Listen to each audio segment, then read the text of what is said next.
Toute une partie du domaine, que ce soit la biologie synthétique et l'ingénierie des génomes, essaye d'adresser cette interface un peu difficile entre le monde de la recherche et le monde de la société.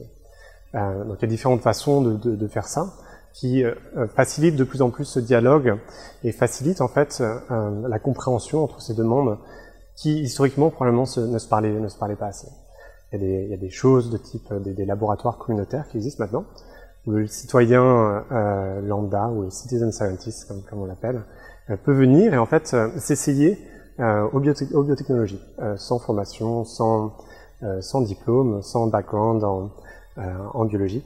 Et ça permet vraiment une nouvelle interface, voilà, une nouvelle porte de dialogue un petit peu entre le scientifique et le citoyen. Donc il y a eu tout un process qui a parti depuis les années 2000 à peu près, d'essayer de simplifier la biologie, d'essayer de simplifier la biologie pour mieux la comprendre et mieux lui faire faire de nouvelles choses.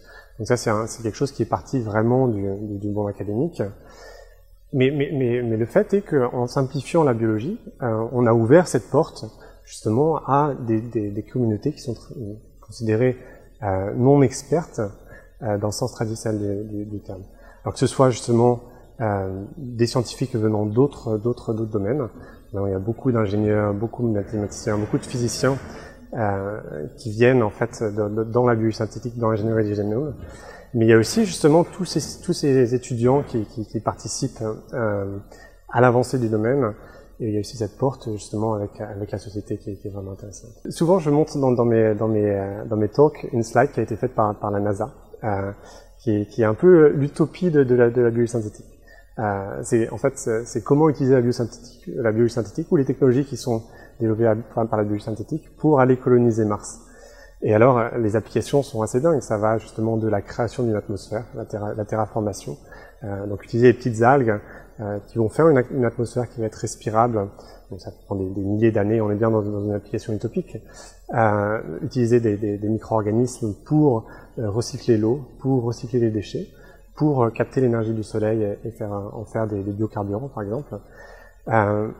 Donc les applications sont vraiment très larges. L'utopie de la NASA sur Mars, on parle probablement de siècles ou de millénaires. Mais il n'empêche qu'il y a des études de marché qui suivent la progression du domaine de la biologie synthétique.